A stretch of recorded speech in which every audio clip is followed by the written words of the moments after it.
16 दिसंबर 2012 को देश की राजधानी दिल्ली में एक 23 साल की स्टूडेंट अपने दोस्त के साथ मूवी देखकर घर जा रही थी। तभी चलती बस में 6 लोग, जिसमें एक नाबालिग भी था, वो सब मिलकर इसे ब्रूटली टॉर्चर करते हैं, गैंगरेप करते हैं और ऐसा टॉर्चर करते हैं जिसे मैं यहाँ बता भी नहीं सकता। फिर मरने के लिए दिल्ली की सड़कों पर छोड़ देते हैं। जब देश की अंतरात्मा को झकझोर देने वाला ये केस सामने आता है, तब देश भर में रेप केसेस को लेकर प्रोटेस्ट होते हैं। पनिशमेंट को और कठोर की जाने की मांग की जाती है। दोषियों के लिए फांसी की सजा की मांग की जाती है, इस होप के साथ कि अब किसी लड़की के साथ ऐसा अमानवीय अपराध नहीं होगा। और इस केस को नाम दिया जाता है निर्भया।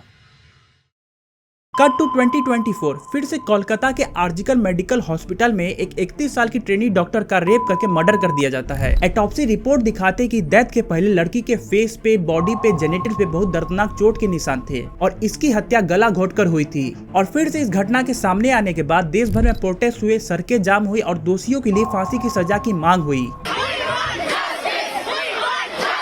निर्भया केस से लेकर आरजीकर केस के इन 12 सालों में कुछ भी नहीं बदला है। आज भी एक लड़की, एक माँ, एक बेटी का शरीर खून के दागों से भरा है। चाहे उन्नाव रेप केस हो, चाहे कठुआ गैंग रेप, चाहे हाथरस केस, यहाँ तक कि इटालियन टूरिस्ट जो इंडिया घूमने आई थी, झारखंड में उसके हस्बैंड के सामने उसका रेप हो जाता है। और अभी लखनऊ के आलमबाग चंदन नगर मेट्रो स्टेशन पर 3 साल की दिव्यांग बच्ची अपने माता पिता के साथ सो रही थी। तभी कुछ दरिंदे उस बच्ची को उठाकर ले जाते हैं, उसके साथ रेप करते हैं, उसके प्राइवेट पार्ट को काटते हैं और मांस के लुतरे बाहर निकाल देते हैं। और रात के 2 बजे बच्ची की माता पिता को पता चलता है कि उसकी बच्ची खून से लथपथ पड़ी है। सुरप्रीत के सिंह, जो कि women safety non profit red dot foundation के को-फाउंडर है, उनका कहना है कि एक सोसाइटी के रूप में हम आत्मसंतुष्ट है और जो थोड़ी सी चिंता होती है वो तभी तक होती है जब तक कोई नई ब्रेकिंग न्यूज सामने नहीं आ जाती। हमें फिर से 12 साल लगे ये सोचने में कि ये कोई समस्या भी है।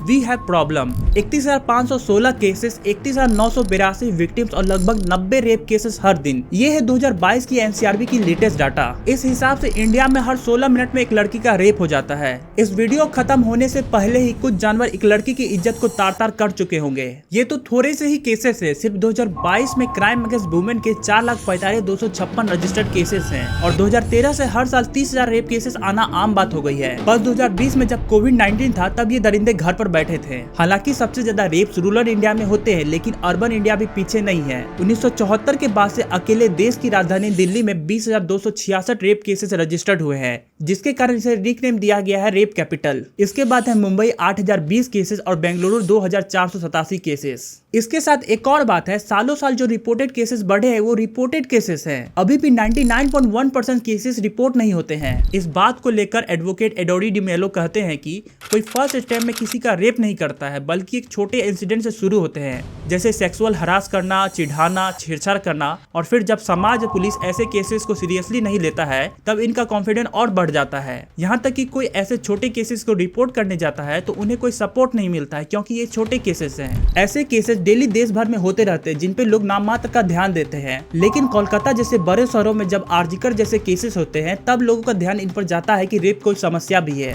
दोस्तों, हमारे देश में ये जो अमानवीय जाति व्यवस्था, कास्ट सिस्टम है, वो रेप जैसी समस्याओं को और मुश्किल कर देते हैं। देखा गया है कि जो गरीब लोअर कास्ट की महिलाएं हैं, उनके साथ रेप और सेक्सुअल असॉल्ट ज्यादा होता है।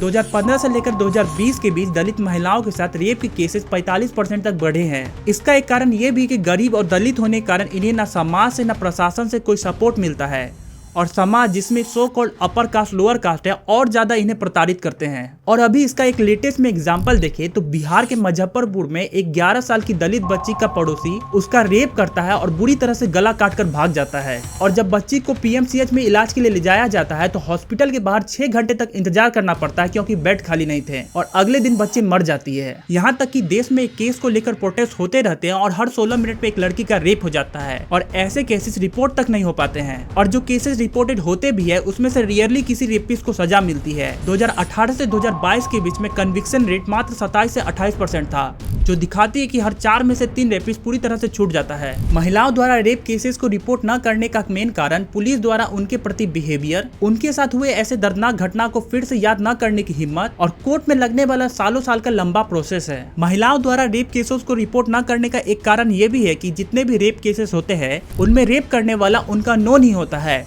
उनका रिलेटिव, दोस्त, टीचर या फैमिली मेंबर। और जब महिलाएं केसेस को रिपोर्ट करना चाहती भी हैं तो घर वाले, समाज उनसे ही क्वेश्चन करता है कि तुम इतनी देर तक बाहर क्यों थी, तुम वहाँ क्या कर रही थी, क्या तुमने दारू पी थी, कहाँ पर उसने तुमको टच किया, क्या तुमने उनको उकसाया था, भूल जाओ इसे वरना बदनामी होगी, क्या तुमने छोटे कपड़े पहने थे। तन ढक के रखेंगे तो बलात्कार क्यों होगा? नहीं होगा। जब तन इनका खुला रहेगा तो बलात्कार ही होना है। अपनी बॉडी दिखाती है, क्यों दिखाती है? आदमी जोश में आ गया गलत काम कर जाता। एडवोकेट एडोरी डिमेलो कहते हैं कि ये सभी लड़के जो सेक्सुअल अब्यूजर है वो घर में ही बड़े होते हैं, जहाँ रेप कल्चर पहले से होता है। वही आदमी घर में अपनी वाइफ को, अपनी सिस्टर को, अपनी मदर को अब्यूज करता है, फिर इसी माइंडसेट के साथ घर से बाहर निकलता है।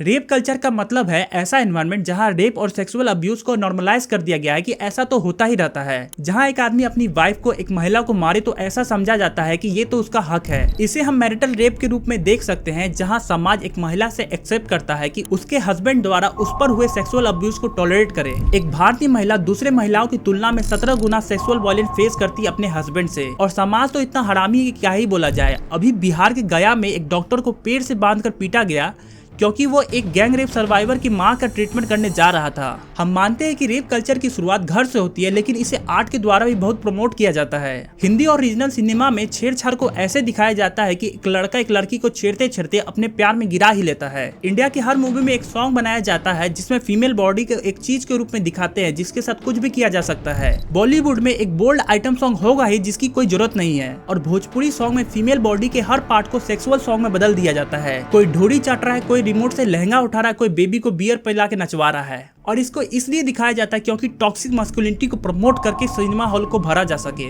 और कुछ लोग बोलेंगे कि मूवी से कुछ नहीं होता, तो जब कबीर सिंह आई थी तो सभी लोग कबीर सिंह बनने लगे थे।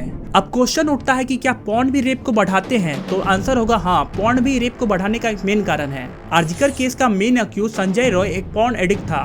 यहाँ तक कि ये भी रिपोर्ट किया गया कि इस केस के बाद पॉर्न साइट पे विक्टिम के पॉर्न वीडियो की सर्च की गई थी।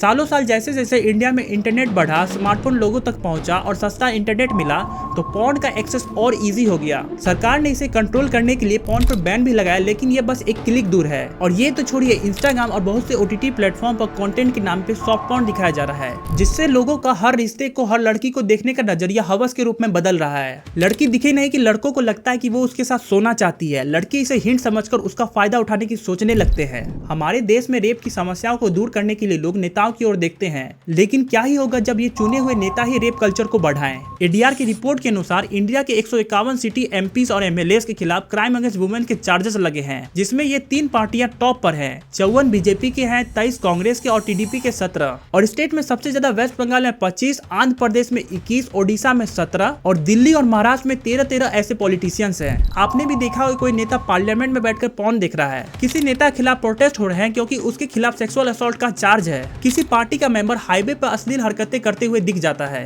दोस्तों, 2012 में जब निर्भया इंसिडेंट हुआ था, तब सरकार ने महिलाओं की सेफ्टी और सिक्योरिटी के लिए एक फंड सेटअप किया था, लेकिन उसका क्या हुआ वो किसी को पता नहीं। इस बात को लेकर सुप्रीत कहते हैं कि सिस्टमिक चेंज बहुत जरूरी है, लेकिन अगर उसे सही से लागू नहीं किया जाए तो हम कभी भी अपने लक्ष्य तक नहीं पहुंच सकते हैं। इसमें सभी लोगों की भागीदारी जरूरी है। हम लोग पुलिस के साथ, सिविक अथॉरिटीज के साथ काम करते हैं, लेकिन हमें अभी तक नहीं पता कि निर्भया फंड को कैसे एक्सेस करना है। हम लोग सिस्टम में जो लोग हैं उनसे पूछते हैं बताओ कुछ, पर वो कुछ नहीं बताते हैं। अब इंडिया में रेप कन्विक्शन रेट इतना कम क्यों है? इसके कुछ और कारण भी है। सबसे पहला है करप्शन। करप्शन के कारण हमारे लीगल एंड लॉ सिस्टम के द्वारा रेप केसेस को कंट्रोल करने के जो प्रयास किए जाते हैं वो पूरी तरह से विफल हो जाते हैं। घूसखोर पुलिस विक्टिम के केसेस को सही से हैंडल नहीं करते हैं, ज्यादातर टाइम तो वो लिखते भी नहीं है, और इसी कारण से विक्टिम केसेस को रिपोर्ट ही नहीं करते, क्योंकि उनको लगता है कि सिस्टम उनकी मदद ही नहीं करेगा, और मदद करेगा भी तो इतना लेट जिसका कोई फायदा नहीं होगा, और तब तक क्रिमिनल उनसे ही बदला लेंगे। खराब तरीके से एविडेंस कलेक्शन और इन्वेस्टिगेशन करने के कारण केसेस स्ट्रॉन्ग ही नहीं हो पाते